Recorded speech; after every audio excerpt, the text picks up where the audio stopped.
स्वागत है आपका हमारे चैनल में। दिल्ली के मुख्यमंत्री अरविंद केजरीवाल ने हाल ही में विधानसभा में दिल्ली के उपराज्यपाल विनय कुमार सक्सेना के लिए जिन शब्दों का प्रयोग किया है उसे लेकर अब सवाल खड़े हो रहे हैं। बच्चों को शिक्षा देने की बात करने वाले अरविंद केजरीवाल का स्तर कितना ऊपर या कितना नीचे है, इसे लेकर जनता आज के वक्त में कमेंट सेक्शन में टिप्पणी कर रही है। इसे लेकर अब भाजपा ने भी सवाल उठाया है। बीजेपी प्रदेश अध्यक्ष वीरेंद्र सचदेवा ने इसे लेकर ट्वीट किया है और उन्होंने ट्वीट करके अरविंद केजरीवाल की भाषा को लेकर कहा है। वीरेंद्र सचदेवा ने लिखा है, अरविंद केजरीवाल जी कम से कम मुख्यमंत्री के पद की गरिमा तो रख लेते। माननीय एलजी के लिए इस तरह की भाषा का प्रयोग अमर्यादित भाषा का प्रयोग करना साफ ये दिखाता है कि आपने अपना राजनीतिक संतुलन खो दिया है। तो साफ तौर पर आप देख सकते हैं कि किस तरीके से इनकी भाषा को लेकर सवाल खड़े किए जा रहे हैं। आखिर दिल्ली के मुख्यमंत्री ने एलजी के खिलाफ कैसी भाषा का प्रयोग किया, क्योंकि आप भी सोच रहे होंगे मुख्यमंत्री है अरविंद केजरीवाल, क्या कह सकते हैं ज्यादा से ज्यादा। और ऊपर से दिल्ली के उपराज्यपाल के लिए, क्योंकि दिल्ली का उपराज्यपाल है, माननीय है, लोग रिस्पेक्ट दे रहे हैं, मुख्यमंत्री भी उनकी इज्जत कर रहे थे। शुरुआत में आके हर फ्राइडे उनसे मुलाकात हो रही थी, दिल्ली को लेकर चर्चा की जा रही थी। आखिर क्या कह दिया है अरविंद केजरीवाल ने। बता दें आपको कि दिल्ली में आम आदमी पार्टी की सरकार और एलजी के बीच टकराव जो है ये नया मसला नहीं है। हर बार मुद्दा बदलता है, हर बार चीजें अलग होती है, लेकिन टकराव दिल्ली की एलजी वर्सेस दिल्ली की केजरीवाल सरकार के बीच देखने के लिए मिलता है। ऐसे में सरकारी स्कूल के शिक्षकों को ट्रेनिंग के लिए फिनलैंड भेजने को लेकर सरकार और एलजी के बीच में तीखा जो आप बोल सकते हैं कि टकराव देखने के लिए मिल रहा है। इस मुद्दे पर केजरीवाल ने दिल्ली विधानसभा में एलजी वीके सक्सेना को लेकर कई बातें कही। अरविंद केजरीवाल ने कहा, कौन है एलजी, कहाँ का एलजी, उपराज्यपाल कौन है, कहां से आ गया ये एलजी, कहां का एलजी, किस बात का एलजी है ये, बेगानी शादी में अब्दुल्ला दीवाना, वो एलजी क्या हुआ, हमारे सिर पर आकर बैठ जाएगा, हमारे सिर पर बैठ गया है, हमारे बच्चों को पढ़ने नहीं देगा। तो इस तरीके के शब्दों का तू तड़ा कौन, कहां से उठ के आया, कौन है उपराज्यपाल, यानी एक संवैधानिक आप कहिए कि एक रेपुटेटेड पोस्ट है, जिस पोस्ट की गरिमा बनाने का काम दिल्ली के मुख्यमंत्री अरविंद केजरीवाल और दिल्ली के राज्यपाल उपराज्यपाल विनय कुमार सक्सेना दोनों की जिम्मेदारी है।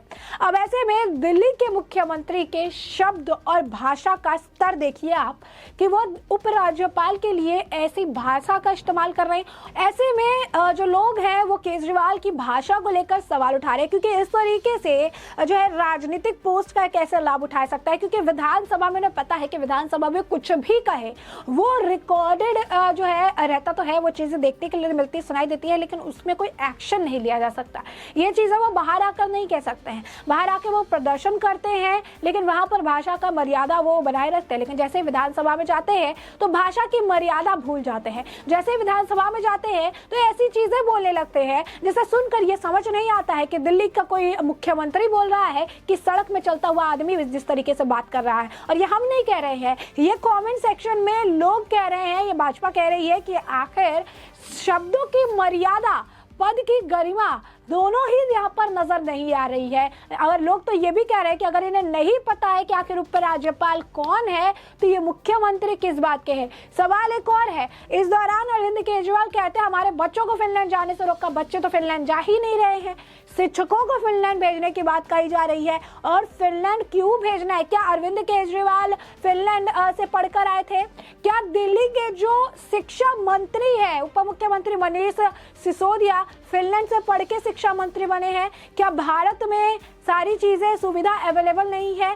खुद कहते हैं कि हमारा जो एजुकेशन सिस्टम है वर्ल्ड स्टैंडर्ड एजुकेशन सिस्टम है। खुद कहते हैं कि हमने बहुत बेहतर एजुकेशन सिस्टम बनाया है, कि बाहर के मुख्यमंत्री, बाहर के प्रेसिडेंट की पत्नी आती है तो कहती है कि केजरीवाल ने क्या सिस्टम बनाया है। और अगर इतना ही बढ़िया सिस्टम है, इतना ही बढ़िया सब कुछ है, तो फिर बाहर अब शिक्षकों को ट्रेनिंग के लिए क्यों भेज रहे हैं? ऐसी कौन सी ट्रेनिंग है जो यहाँ नहीं हो सकती है? और दिल्ली के एलजी को मिसकोट करने का प्रयास किया, क्योंकि दिल्ली के एलजी ने अरविंद केजरीवाल को 3 चीजें कही थी। उन्होंने मना नहीं किया था उन्होंने कहा था पहली चीज कि आप हमें सूची दीजिए कितने रुपए खर्च होंगे और जितने खर्च हो रहे हैं उस स्टैंडर्ड के हिसाब से बच्चों को पढ़ाई मिल रही है कि नहीं, उसका जायजा भी लिया जाएगा। फिनलैंड भेजना, वहां से आना, वहां रहना, ट्रेनिंग के जो खर्चे हैं वो हमें बताइए, ताकि किसी भी तरीके का कोई घोटाला ना हो। दूसरी चीज, कभी उन्होंने जाने से मना नहीं किया। उन्होंने ये कहा कि अगर भारत के अंदर अगर जो ट्रेनिंग आप उन्हें दिलाना चाहते हैं उस ट्रेनिंग की सुविधा है तो उसे भारत के अंदर ही कराना बेहतर है।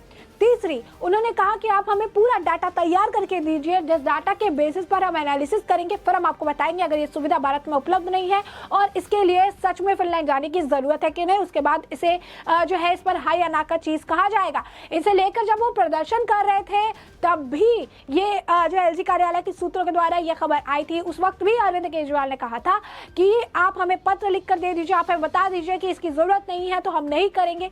जब सब कुछ जानने के बाद भी इस तरीके के शब्दों का इस्तेमाल, अब्दुल्ला शादी में अब्दुल्ला बेगाना, कौन उपराज्यपाल, कहाँ का उपराज्यपाल, आके हमारे सिर पर बैठ गया उपराज्यपाल, ये एक मुख्यमंत्री के भाषा का स्तर है। एक मुख्यमंत्री इतना बड़ा पद, इतनी बड़ी जिम्मेदारी, और किसी भी बच्चे को जिसको शिक्षा दिलाने के लिए कह रहे हैं कि मैं लड़ रहा हूँ, उस बच्चे को ये क्या शिक्षा देंगे जब इन्हें खुद ही नहीं पता कि इज्जत देना, सम्मान देना, रेस्पेक्ट देना, सर और मैम सिखाना, ये तो बच्चों की पहली शिक्षा होती है। उन्हें यह बताया जाता है कि किस तरीके से सम्मान दिया जाता है, किस तरीके से इज्जत दी जाती है, सर और मैम को नाम से नहीं बुलाया जाता। तो ये पहली शिक्षा है जो किसी बच्चे को उनके घर से बाहर निकलते स्कूल में पाँव रखने से पहले अपने माँ बाप द्वारा दी जाती है। घर में उनके माँ बाप उनको ये शिक्षा देते हैं। ऐसे में दिल्ली के मुख्यमंत्री जो शिक्षा को लेकर बड़ी बड़ी बातें कर रहे हैं, वो इज्जत और सम्मान देना ही अपने जो है अपने से ज्यादा उम्र में बड़े व्यक्ति और साथ ही साथ जिसका औहदा है, जो कि एक का आप कह सकते हैं कॉन्स्टिट्यूशनल पोस्ट पे है, उसे खुद ये जो है रेस्पेक्ट नहीं दे पा रहे हैं। वो बच्चों की शिक्षा की बात कर रहे हैं, ये भी क्वेश्चन मार्क खड़ा करता है कि आखिर लड़ कौन रहा है, जिसे यही नहीं पता है कि आखिर हथियार बनाने के लिए सामान क्या इस्तेमाल होता है। यानी साफ तौर पर बच्चों की भविष्य की बात करने वाले, उन्हें पढ़ाई लिखाई की शिक्षा की बात करने वाले, शिक्षकों को फिनलैंड जाने के लिए बोलने वाले कि शिक्षा का बढ़िया अगर स्तर चाहिए तो फिनलैंड जाना पड़ेगा, वही अरविंद केजरीवाल बेसिक एथिक्स उन्हें नहीं आती, बेसिक चीजें उन्हें नहीं आती है, बेसिक भाषा जो है उन्हें नहीं आती, यहाँ भी राजनीति कर रहे हैं। यही भाषा का इस्तेमाल विधानसभा से बाहर निकल कर करेंगे क्या अरविंद केजरीवाल? नहीं करेंगे। क्यों? क्योंकि विधानसभा के अंदर बोली हुई चीजों पर केस नहीं होता है, उनके ऊपर कोई कानूनी एक्शन नहीं होता है। यहाँ पर भी वो सेफ खेल रहे हैं, यहाँ पर अपनी भड़ास निकाल रहे हैं वो, क्योंकि पता है कि यहाँ हम कुछ भी बोल सकते हैं तो हम इस तरीके से बातें करेंगे, और बाहर निकलने के बाद तुरंत वो चीजें नॉर्मल हो जाती है। लोगों के 4-5 आपको कमेंट भी बताते हैं कि लोग क्या लिख रहे हैं, लोगों की क्या इस पर राय है, लोग क्या इस पर प्रतिक्रिया दे रहे हैं, वो भी आपको जानना जरूरी है। जैसा कि हम आपको बता रहे थे कि तरह तरह की प्रतिक्रिया देखने के लिए मिल रही है। एक व्यक्ति लिखते हैं अगर इसे एलजी के बारे में नहीं पता है तो इसे मुख्यमंत्री पद से इस्तीफा दे देना चाहिए। एक और व्यक्ति लिखते हैं ज्यादा पढ़े लिखे हैं, बैकडोर से एंट्री है इनके प्राइम मिनिस्टर पोस्ट के लिए। एक और लिखते हैं पढ़े लिखे मुख्यमंत्री की भाषा का स्तर थम्स डाउन। उसके बाद एक और व्यक्ति लिखते हैं एलजी के लिए तू तड़ाक की भाषा इस्तेमाल करना और उनके संवैधानिक पद का उपहास उड़ाना ये फर्जी वाला कि बौखलाहट और उनके मानसिक जो है दिवालियापन को दर्शाता है। अपने राजनीतिक गुरु अन्ना हजारे का विश्वासघात करना और बच्चों की झूठी कसम खाकर गिद्ध राजनीति करने वाला आज एलजी से सवाल पूछ रहा है। एक और व्यक्ति लिखते हैं जमकर बरसे, वो भी विधानसभा के अंदर, क्योंकि विधानसभा में दिए गए किसी भी सच्चे या झूठे बिना सिर पैर के बयान पर उन पर कोई कानूनी कार्रवाई नहीं होती है। ये सभी बातें बाहर आकर कह दो तो संवैधानिक संकट मानकर एलजी विधानसभा भंग भी कर सकते हैं। तो अब देखिए किस तरीके से माल चीजों का किया जाता है, अपने पद का इस्तेमाल किया जाता है। आज दूसरे के पद पर सवाल उठा रहे हैं, अपने पद की गरिमा बनाने तो दूर की बात है, अपने जो है विधानसभा में किन शब्दों का प्रयोग करना चाहिए उसकी भी बेसिक सेंस अरविंद केजरीवाल को नजर नहीं आ रही है। ऐसे में हमने आपको ये पूरा मामला बड़े विस्तार से बताया कि पूरा मामला क्या है, क्या जो है दिल्ली के मुख्यमंत्री ने उपराज्यपाल के लिए कहा है और किस तरीके से अब लोग और बीजेपी की भाषा को लेकर सवाल खड़े कर रहे हैं। ऐसे में हम इस पूरे मामले पर आपकी भी जो राय हो हमें कमेंट सेक्शन में कमेंट करके जरूर साझा करें। धन्यवाद।